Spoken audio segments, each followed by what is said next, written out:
台湾인 백조미와 대만의 사위 최세훈입니다. 안녕하세요. 대베이도크 최세훈. 백조미입니다. 주 교수님, 네. 아직은 젊으시잖아요. 하지만 언젠가는 또 나이 들겠죠. 그럼. 저만큼 들겠죠. 아이고. 그래서 네. 궁금한 건 뭐냐면 보통 우리가 나는 몇 살에 퇴직해야 되겠다 이런 말 많이 하잖아요. 네. 그러면 옛날 같으면 특히 이제 꿈이 굉장히 많았을 때 네. 나는 언제까지 뭘 하고 굉장히 일찍이 직장을 떠나서 네. 내가 하고 싶은 거 하겠다. 이런 꿈 가진 사람 참 많았다고 생각을 해요. 저도 그러고 있는데요. 저도 지금. 그랬었거든요. 옛날에. 아닌가요, 그럼? 옛날에 그랬었거든요. 네. 그러니까 꼭 몇 살까지 하는 것보다 타이완 같으면은 여하튼 65세가 보통은 네. 우리가 말하는 정령이잖아요. 네. 그러니까 노인 65세 이게 여기에서만. 하지만 또 법률이 개정이 돼서 만으로 65세라고 해서 반드시 이 직장에서 나가야 된다라는 규정은 없습니다. 저 그거 되게 놀랐어요. 그래요? 한국은 아닙니까? 정년이 60세거든요. 그래요? 네. 우리는 65세인데. 그래서 5년도 긴데다가 네. 지금 그 규정까지 없어져서 정년이라는 말 자체를 삭제한다. 한국 사람들 입장에서는 굉장한 일이죠. 65에 퇴직을 안 해도 되는데 네. 이 회사 자체에서 규정하는 게 있어요. 내규가 있군요. 예, 거기에서 65 반드시 네. 퇴직 그런 게 있는데 퇴직을 해도 네.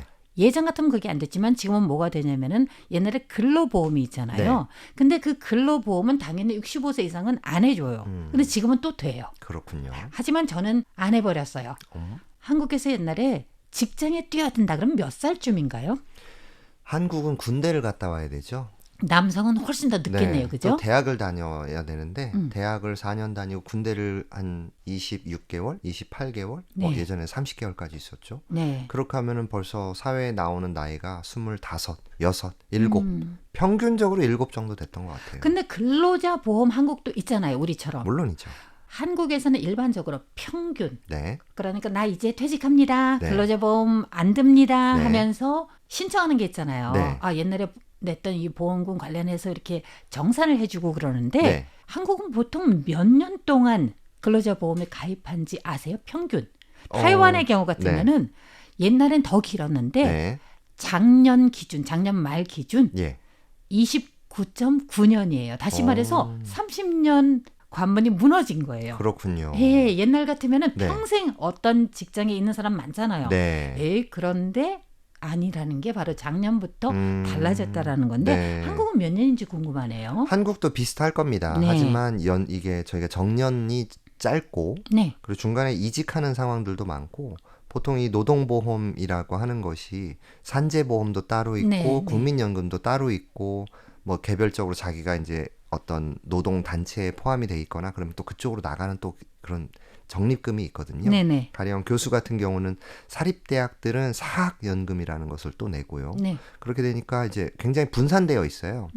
그런 것 때문에 사실은 국민연금을 계속해서 이렇게 내야 되느냐 막 이런 논의가 많았었죠. 근데 제가 알기로는 타이완의 국민연금 있잖아요. 네. 그거는 다른 보험이 없을 때 근로자 보험이 없는 사람은 네. 국민보험을 내야 돼요. 아하. 그래서 우리가 최근 몇 년 동안 마찬가지로 타이완에서 굉장히 논란이 됐던 게 뭐냐면은 예전에 가정주부 그렇죠. 많지는 않았지만 네. 우리가 비율적으로 하지만 가정주부가 있을 거 아니에요. 네. 그러면 가정주부는 보험이 없습니다. 그렇죠. 그러니까 외벌인데 아빠가 나가서 돈을 버는데 네. 아빠는 근로자 보험이 있어요. 그렇죠. 만약에 공무원이 아니라면은. 네. 그런데 엄마는 아무 보험도 없는 없죠. 거예요. 노동자 신분이 네. 아니니까. 그래서 10여 년 전부터 생겨난 게 바로 국민보험이라는 게 있는데 그러니까 국민보험이 바로 나중에 연금을 주는 거예요. 네. 노년에. 네. 그래서 부인이 지금 보험이 없고 그때 굉장히 많은 사람이 놀라는 게 내가 돈도 안 버는데 뭘로 돈을 내냐. 근데 그거는 사실 만약에 오늘 이거 안 냈다. 벌금 어쩌고 하는 게 그 사람한테 가는 게 아니라 배우자한테 가는 거예요. 그래서 또 논란입니다. 왜 그런지 그러게요. 아세요?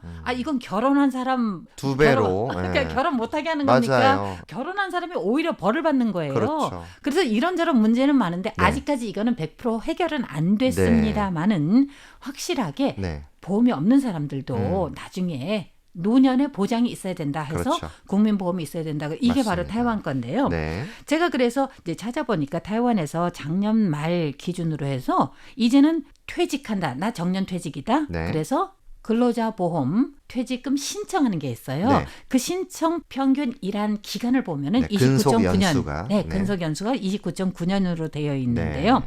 그래서 이게 제일 많은 게 아니라 이건 평균이잖아요. 근데 제일 많은 게 뭐냐면 30년에서 34년. 그럼 몇 살에 일을 해야 되죠? 20살? 그렇죠. 그렇죠. 네, 그러면 고졸이네. 네. 아니면은 대학교 때 아르바이트 한다고 해서 이제 네. 근로자 보험에 가입을 네. 한 사람. 네. 그게 1위 제일 많았고요. 그리고 그 다음이 25년에서 29년 사이. 어허. 그래서 꽤 오래 한 거예요. 그렇죠. 제가 한 봐서는 30년 정도 25년 되는 거네요. 이상 되는 사람이 절대 다수라고 그렇죠. 할 수 있죠. 그러니까 네. 이 두 가지가 50% 조금 넘습니다. 음. 그 뒤를 이어서는 25년 이하. 네. 나는 이제 그만하겠다라고 네. 하는 사람 또는 좀 늦게 직장에 뛰어든 사람. 네. 그리고 35년에서 39년 사이가 바로 그 뒤를 잇고요. 제일 적은 숫자는 8.25%인데 네. 40년 이상 근속이에요. 오. 와, 이분들 오랫동안 참 일하신 분들이군요. 네, 쉽지 않은 것 같은데요. 그래서 이렇게 얘기한 이유가 뭐냐면은 65세에 퇴직을 안 해도 괜찮다. 네. 이렇게 얘기를 하면은 계속해서 일할 사람이 있을 거 아니에요. 근속 연수가 더 늘어날 수 있겠죠. 네. 지금 제가 산 증인인데 지금 여기 앉아 있잖아요. 그래서 저도 원래는 반드시 옛날 같으면 퇴직을 해야 되고 회사에 없어야 되는데 지금은 네. 있어도 되고 그렇지만 이제는 근로자 보험 안 해도 돼요. 그래서 지금 이런 상황에 나 같은 사람이 얼마나 될까 보니까 타이완이 꽤 많아졌어요. 어허. 작년 말 기준을 할 것 같으면은 작년 말에 46만 명이 65세 이상입니다. 네. 근데 이거는 기록에 있다라는 거는 뭐냐면은 네. 이미 이 사람들은 따로 보험이 있다든가 하는 그런 사람이기 때문에 네. 이 숫자가 나올 수가 있잖아요. 그래서 만으로 65세 이상 사람이 46만 명인데 네. 10년 전만 했어도 겨우 25만 명이에요. 아하. 그러니까 25만, 46만 그러면은 배는 안 되지만 84%가 늘어난 거예요. 그렇군요. 게다가 금년 3월 바로 두 달 전쯤이죠. 50만 명이 넘었어요. 지금. 이거는 옛날 사회에서는 상상을 못했던 그래요. 굉장히 높은 숫자잖아요. 그런데 네. 사실 제가 알기로는 대만은 선진국들 중에서는 이 65세 이상의 노동 참여 비율이 그렇게 높지 않은 국가로 제가 알고 있었어요. 그렇습니까? 대체로 한 네. 20% 정도 내외였다고 들었는데요. 네. 한국은 이 65세 이상 일하는 사람들의 비율이 38.2%가 넘습니다. 왜 이렇게 높아요? OECD 중에서 1위예요. 굉장히 높네요. 그리고 아까 말씀하신 거요. 65세 이상 취업 인구, 즉 네. 노동 참여율 있잖아요. 계속해서 높아졌다고 얘기했잖아요. 네네네. 그리고 작년 말 기준으로 하면은 네. 벌써 46만, 올해 3월이면은 50만 넘었다고 했잖아요. 네. 하지만 작년 말 기준으로 봐서 네. 65세 이상의 취업률 점유율이 있죠. 네. 몇 살부터 몇 살까지. 사실 10%좀 넘는 편이에요. 그렇죠. 20% 안 돼요. 네. 굉장히 그거보다도 적은 낮은 편입니다. 거죠. 게다가 그렇죠? 올해 3월 겨우 10% 조금 넘어서 10.8%. 10.8%밖에 안 돼요. 네, 제가 가진 자료에도 네. 9.6%였었다고 되어 네. 있었는데 네네. 그러니까 이제 정년에 대한 인식이 굉장히 관대해지고 사람들이 더 일하고 싶어하는 사회가 됐고 네. 또 더군다나 요즘 청년들이 자꾸 줄잖아요. 그렇죠. 그러다 보니까 이제 어르신들이 일을 더 많이 하셔야 되는 상황이 됐는데 또 놀랍게도 AI 시대에는 우리 시니어들의 위치가 더 중요해진다는 거 아닙니까? 그런데 대만은 이렇게 자발적으로 일을 더 하겠다라는 사람들이 나오는 거잖아요. 네. 그런데 한국은 반대입니다. 왜요? 노동을 아니 30몇 프로면은 네. 자발적인 사람이 훨씬 더 많을 텐데. 노동을 해야 되는 이유가 근본적으로 달라요. 네. 노인들의 빈곤율이 높기 때문입니다. 타이완도 그 문제 있습니다. 네. 타이완도 그 문제가 있긴 한데 네. 보기보다는 그렇게 많지는 않은 것 같아요. 근데 우리는 실질적으로 이제 노인이 네. 어떻게 취업을 한다 그러면은 혹시 교수님 네. 오늘 어떤 직장을 가고 싶은데 네. 그 직장에서 이런 게 있어요. 그러니까 지금 사람을 모집을 하는데 거기에 네. 고령층 환영 뭐 이런 식으로 써놓으면은 젊으신데 네. 거기에 거부감 있지는 않나요? 혹시 거기 가면 다 라떼들 아닌가요?